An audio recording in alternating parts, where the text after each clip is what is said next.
Oi pessoal, tudo bem com vocês? Comigo tudo tranquilo. Hoje vamos para a aula 5 do curso de Teoria dos Números.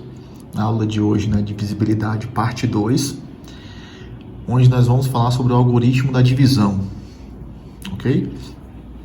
Então, para começar, já vamos fazer o seguinte. Olha só, na aula passada, na aula 4, né? Quem não viu, dá uma olhadinha lá. Na aula 4, né, tá aí em cima a aula 4, né, você pode olhar e clicar em cima para ver a aula 4. Na aula 4, nós falamos sobre divisibilidade, né? Então, só para relembrar, né, o número A divide B, né? A gente coloca essa notação, já vou colocar a notação matemática aqui, esse Ezinho significa existe. Se existe um K inteiro, tal que esse B é K vezes esse A. Né? Esse Ezinho aqui significa existe, pertence, né? O conjunto dos inteiros, e aqui significa que A divide B. Né? Como eu falei, né? Lê-se A divide B. Ok? Só que olha só, nem sempre, né? Nem sempre a gente tem a divisibilidade. Né? Por exemplo, quando não divide, a gente coloca uma barrinha cortada aqui. Então, por exemplo, o 3 não divide o 7. O 5 não divide o 9. Por exemplo, o 2 não divide o 31, e etc. Então, nesse caso, o que a gente faz? Né? A gente joga fora esses pares de números tal que um não divide o outro? Não. Para isso, a gente consegue recuperar, ter alguma informação que é o seguinte, olha, o 3 não divide o 7, mas eu posso escrever o 7 como o múltiplo mais próximo de 3, o múltiplo de 3 mais próximo de 7, mais próximo e menor do que 7. Então, quem é o múltiplo de 3, ou seja, quem é um número divisível por 3, mais próximo de 7? É o 6. Então, o 7 é 6 mais 1. Né? O 6 nada mais é do que 3 vezes 2 mais 1. Ok? Vamos agora para o 5 e 9. Né? O 5 não divide o 9. Mas quem é o múltiplo de 5 mais próximo de 9? Mais próximo e menor? É o próprio 5, né? Então, 9 é 5 mais 4. Que a gente pode escrever como 5 vezes 1 mais 4. Diego, onde é que você está querendo chegar com isso, né? Eu quero chegar, vamos pegar agora aqui, ó, só para terminar, 2 não divide 31. Só que quem é o múltiplo de 2 mais próximo de 31? É o 30, né? Então, 31 é o 30 mais 1. E o 30 é 2 vezes 15, né? E aqui, mais 1. Então, pessoal, mesmo que não divida, eu sempre posso escrever assim. Ah, Diego, mas eu posso escrever isso de várias formas. Sim, mas dessa forma aqui que eu vou falar agora, só existe uma maneira de escrever. Então, esse 2 aqui a gente vai chamar de quociente da divisão e o 1 a gente chama de resto. Aqui, o 15 é o quociente e o 1 é o resto. Aqui, o 1 é o quociente e o 4 é o resto. Então, vamos agora enunciar, né, o nosso teorema. O teorema da aula de hoje, que se chama de algoritmo da divisão. Então, o algoritmo da divisão diz o seguinte, eu vou provar ele de uma forma mais simples aqui, mas pode ser feito de uma forma geral. Então, se A e B são números, vou colocar aqui números naturais, com A maior que B, então, existem únicos, isso é importante, Q e R, tais que esse A é um múltiplo de B mais esse Rzinho. E o que torna isso único é que esse R, ele satisfaz uma desigualdade. Ele é sempre maior ou igual que zero e sempre estritamente menor do que o cara que está dividindo, no caso aqui é o B. certo? Então, eu quero dividir o A por B, e eu posso escrever o A como B vezes Q mais um R, onde esse Q nós chamamos de, né, quociente da divisão, e esse Rzinho nós chamamos de resto da divisão. Lembrando que o resto tem que satisfazer essa condição. E isso é importante para unicidade, para que exista uma única forma de escrever dessa maneira, ok? Certo, então vamos provar isso aqui, né, para a gente continuar. Então vamos provar. A aula de hoje é um pouco mais curta, na verdade. A prova disso é feita da seguinte forma. Eu vou pegar o conjunto dos números reais positivos, né? Que é um conjunto dos números reais positivos, né? O que é esse símbolo aqui? É o conjunto dos x reais, tais que x é maior que zero. Que eu também posso escrever como um intervalo zero mais infinito. Isso aqui é um intervalo. Então, eu vou pegar isso aqui e vou particionar. O que é particionar? Eu vou escrever ele com uma união disjunta de intervalos. O que é a união disjunta? É uma união cuja interseção é o conjunto vazio, ou seja, não tem interseção. Então, eu vou pegar os reais positivos, né, e vou fazer o seguinte. Não tem o zero, né? Então, zero. Aí eu vou parar lá no B, né? Ou seja, vou do zero até o B. Lembrando aqui para vocês, né, um mini flashback. Quando eu pego um intervalo da forma, por exemplo, R, S, onde aqui tem um parêntese, aqui tem um colchete, significa que esse número não está incluído no intervalo e o número S está incluído. Ou seja, esse é o conjunto dos x reais, tais que o x é estritamente maior que R e menor ou igual que S. Ok? Então, eu pego 0 até B, incluo o B, aí pego a união. Como o B está incluído nesse intervalo e eu quero que a união seja disjunta, no próximo intervalo ele começa aberto em B e vai até o próximo múltiplo de B. Quem é o próximo múltiplo de B? 2B, fechado. Continua a mesma brincadeira, ó, aberto no 2B e vai até o 3B, fechado. Então, quem seria um intervalo genérico aqui? O intervalo genérico seria da forma KB, aberto, e quem seria o outro extremo do intervalo? Seria o próximo múltiplo, que é K mais 1B, né? Olha só, 1, 2, 2, 3, depois 3, 4, até um certo K, K mais 1, que é um genérico. União, e essa união vai até infinito. Ok? Então, essa é a união disjunta, né? O que é que eu estou fazendo aqui, pessoal? Vamos fazer um desenho aqui, né? Eu estou pegando aqui o conjunto dos números reais positivos, que é essa parte da reta aqui, e estou fazendo o seguinte, né? Estou pegando 0 aberto até o B, fechado. Depois pego o B aberto, vou até o 2B, fechado. Depois pego o 2B aberto, vou até o 3B, fechado. E continuo isso aí. Claramente, isso vai cobrir toda a reta real, né? Então, vale essa igualdade aqui. Agora, o número A, olha só, o número A, ele é um número natural, então é um número positivo. Então, como o número A é um número positivo, então ele é um número natural. Lembrando que os naturais estão contidos nos reais. Então, se ele é um número positivo, ele tem que estar em um desses intervalos. E mais, ele só pode estar em exatamente um desses intervalos. Por que, Diego, só pode estar em um? Porque os intervalos são disjuntos. Então, como A é positivo e, né, a gente tem essa partição aqui, e os intervalos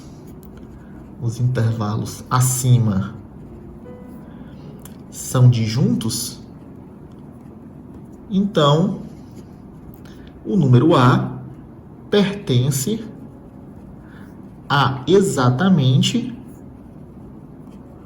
um desses intervalos, né? Então o A pertence exatamente a um desses intervalos. Aqui, na verdade, pessoal, eu vou fazer uma pequena modificação aqui no que eu falei. Eu vou pegar aberto no B, certo? Vou pegar aberto no B, aí eu fecho no próximo, deixo aberto aqui, fecho aqui, deixo aberto aqui e assim por diante, certo? Então, fecho aqui e deixo aberto aqui, desculpa, certo?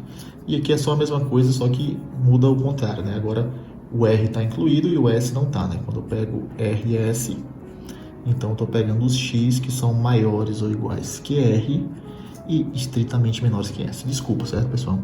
Eu vou pegar aberto no extremo direito e sempre fechado no extremo esquerdo, ok? Então esse nosso A pertence exatamente a um desses intervalos. Mas como é a cara do intervalo desse, né? Ele é dessa forma. Então, logo, existe um único, já que só é um intervalo, então existe um único Q inteiro, não vou botar aqui inteiro, mas pode ser inteiro, tal que, né, o A pertence àquele intervalo genérico com Q, né? Só que isso aqui é um intervalo genérico, né? Então, intervalo genérico, né, fechado aqui, QB, e o próximo múltiplo de B, que é o Q mais 1B aberto. Então, o A está dentro de um desses intervalos que tem essa forma genérica. Mas o que é que significa o A estar nesse intervalo? Então, eu escrevi, ó, daí, o que é que significa o A estar nesse intervalo? Ele satisfaz uma desigualdade. Então, o A tem que ser maior ou igual que o extremo esquerdo, e estritamente menor que o extremo direito. E esse cara aqui, né, Q mais 1B, nada mais é do que QB mais B.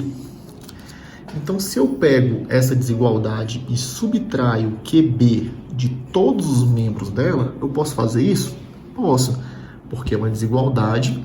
Se eu tiro, né, eu já falei isso, você tem uma balança, né, aquelas balanças de prateleira, e ela está pendendo para um lado, e você tira o mesmo peso das duas prateleiras, ela vai continuar pendendo para o mesmo lado.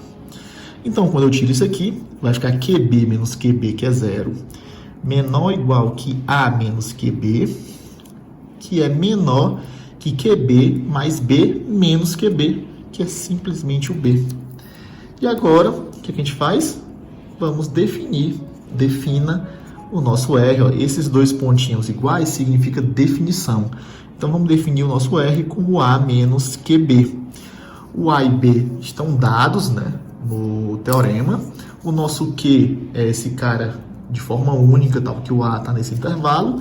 Então, o A, o Q e o B existem, logo eu posso definir o R dessa forma. Assim, olha o que acontece.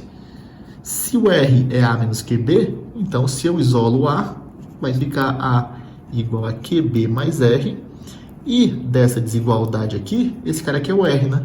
Então R é maior ou igual que 0 e menor que QB. E isso prova o nosso resultado. E por que é único? Porque o Q é único, como a gente falou, logo o R é único.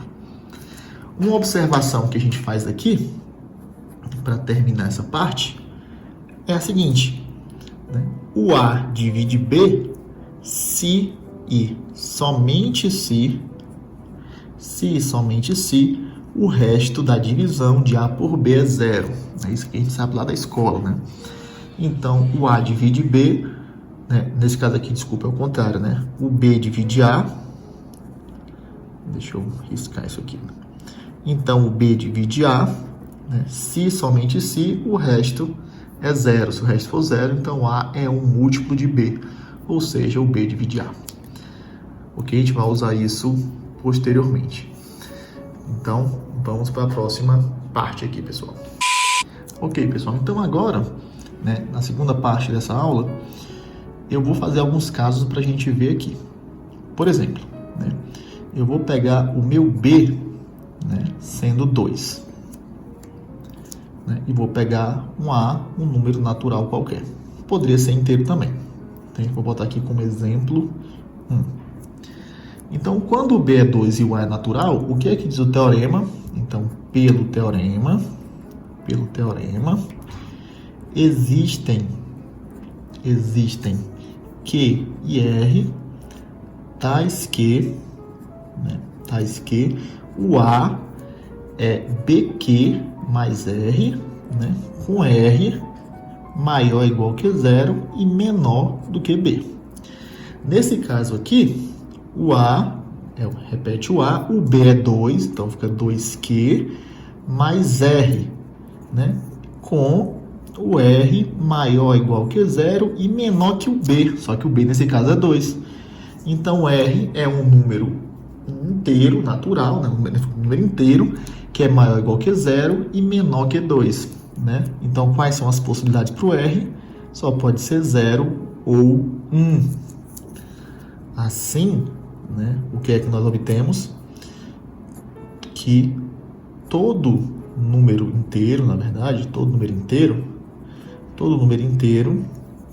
ele só pode, todo número inteiro A pode ser escrito, só existe duas formas de escrever o número inteiro A usando o algoritmo da divisão, onde a base aqui, né, o B é o 2. Ele pode ser escrito, só tem duas formas, ou ele é 2B mais o resto 0, ou ele é 2B mais o resto 1.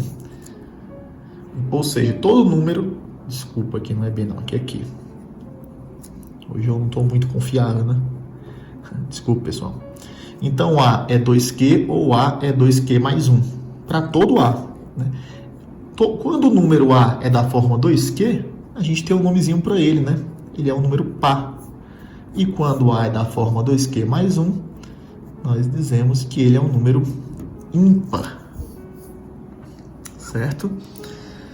Então, existe toda uma aritmética par e ímpar, né? Por exemplo, eu vou deixar um probleminha para vocês.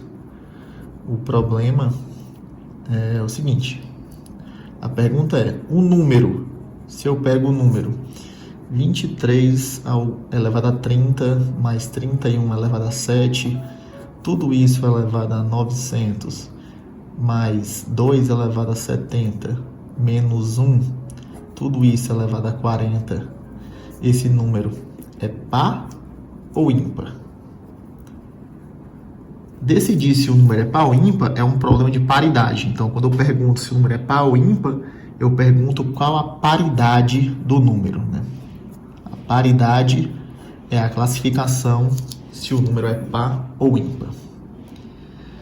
Ok? Então, vamos continuar com o segundo exemplo. Exemplo 2. Quando o B é 3. Né? Então, quando o B é 3, se a gente faz o mesmo estudo aqui, então, qualquer número inteiro é da forma,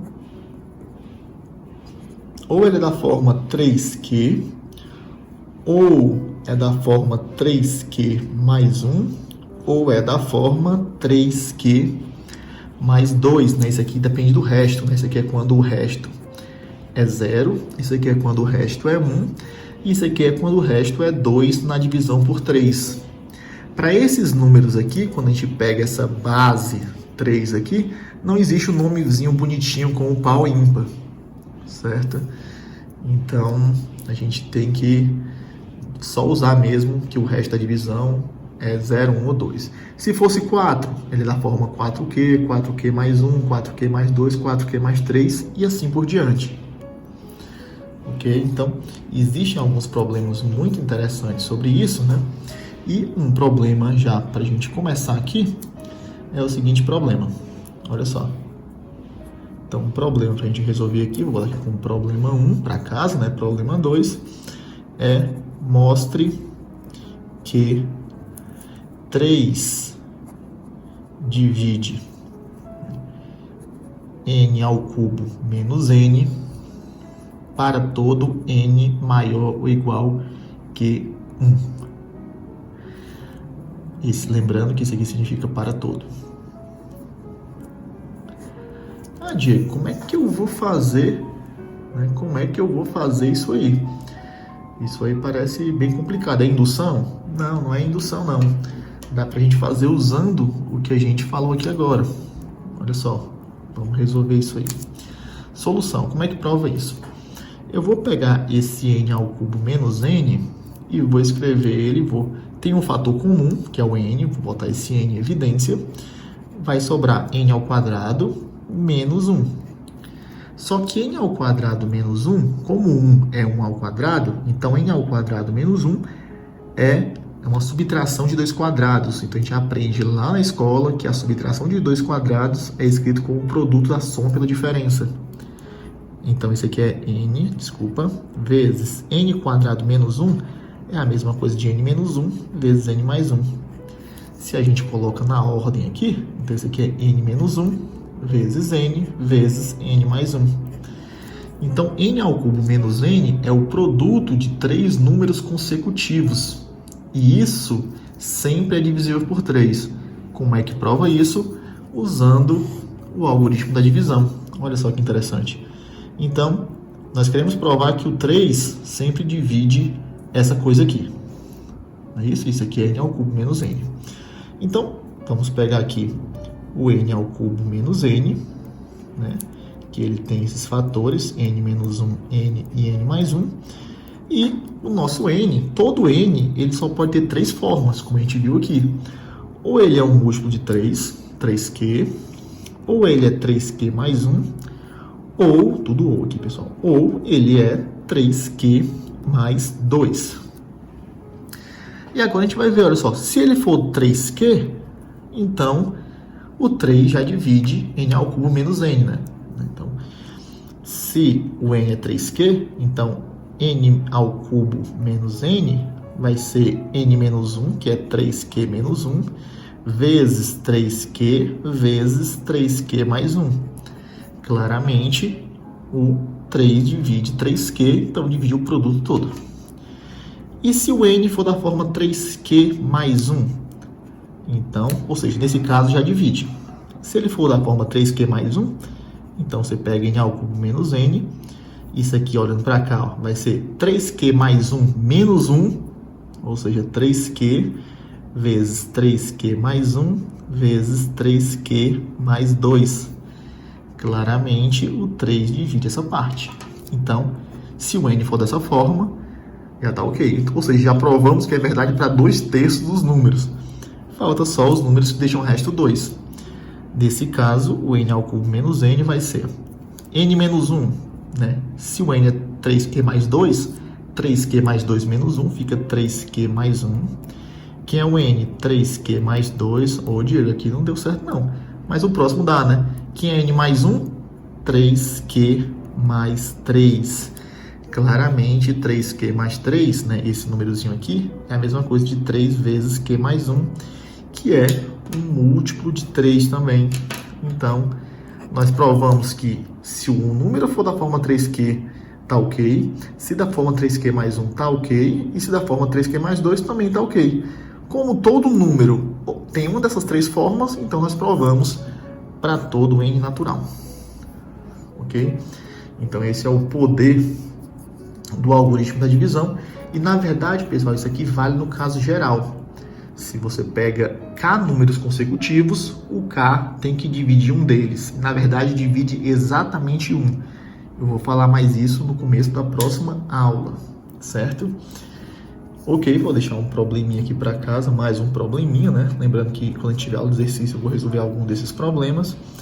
O problema é mostrar a mesma coisa, só que para o 5. Mostre que 5 divide n à quinta menos n para todo n maior ou igual que 1. Agora que é o 5, né? Olha só, aquele aluno mais que está observando, está vendo que esse 3 é igual a esse 3, aqui tem um 5, aqui tem um 5. Será que é verdade para qualquer número aqui, k e k? Se, né, é verdade, mas somente quando esse, mas para ser verdade, por exemplo, um caso que é verdade é quando esse k aqui, esse número é um número primo, que a gente não falou ainda, vai falar nas próximas aulas. Isso é o pequeno teorema de Fermat, que é assunto do próximo módulo. Ok, pessoal? Então, é verdade sim, se você trocar pelo 7, pelo 11, pelo 13, que são números primos. Se fosse o 2 também. Ok? Então, pessoal, é isso, né? A aula, eu disse que a aula ia ser curta, mas não foi, né? Difícil, eu estou tentando falar mais devagar para ficar melhor para vocês. Espero que vocês tenham gostado, né? Deixe um like no vídeo só para ajudar, né, outras pessoas também a encontrar esse vídeo, né, ajudar nesse esse mutirão que a gente está tendo de educação à distância, né, esse ano, esse semestre. Então é isso. Pode deixar os comentários aí, as dúvidas. Se alguém conseguir responder a dúvida de outra pessoa, pode deixar também. Ok, pessoal? Então, abraço e até mais.